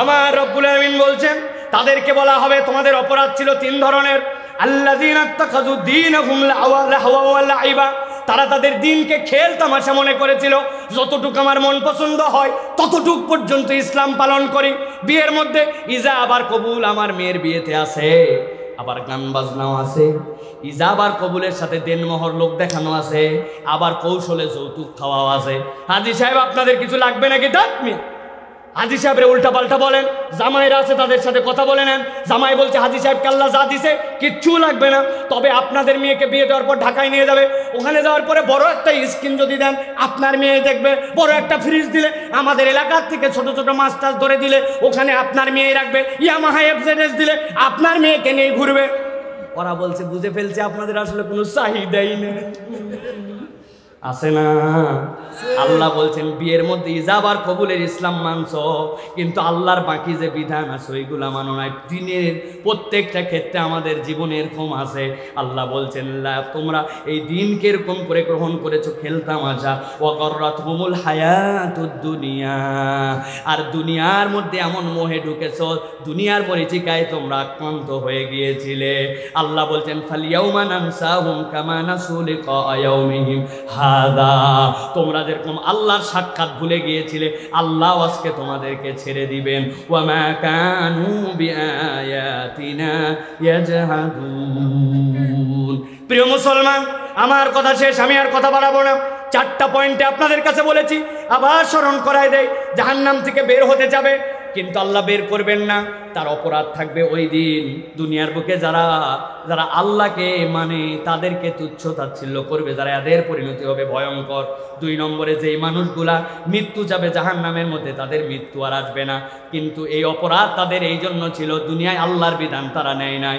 তিন নম্বরে ওই মানুষগুলো একদিন জাহান্নামের থেকে মুক্তি চাবে আল্লাহ মুক্ত করবেন না আল্লাহ নবীকে যে আল্লাহ বিধান দিয়েছিলেন ওই বিধান তারা প্রকাশ্য বিধান স্পষ্ট হওয়ার পরেও মানে নাই এই পরিণতি তাদের জন্য সর্বশেষ যেই মানুষগুলা আল্লাহর দিনকে খেলতামাশা হিসেবে গ্রহণ করবে ওই দিন যাওয়ার পরে তাদের থেকে বড় বিপদে আর কেউ পড়বে না সর্বশেষ একটা কথা জিজ্ঞাসা করে আলোচনা শেষ করব আমাদের জন্য কিয়ামতের দিবস কি কায়েম হয়ে গেছে কথা বলেন কিয়ামত কায়েম হয়ে গেছে আল্লাহ কি জান্নাতি আর জাহান্নামীদেরকে ঢুকায় দিছে তাহলে এই আলোচনাটার লাভ কি আল্লাহ যে রহমান তিনি এই প্রশ্নটা ফাঁস করে দিয়েছেন এই অপরাধগুলোর থেকে বান্দা বেঁচে থাকো আল্লাহ একটা বান্দাকেও জাহান্নামে ঢুকাতে চান না জান্নাতে দিতে চান এই জন্য আগেই জানায় দিয়েছেন যে ওইখানে যাওয়ার পরে কিন্তু প্রশ্ন উত্তরটা এরকম হবে এইগুলার থেকে মুক্ত হও জান্নাতে ঢুকে যাও আল্লাহ আমাদেরকে তৌফিক দান করেন বলেন আল্লাহুম্মা আমিন।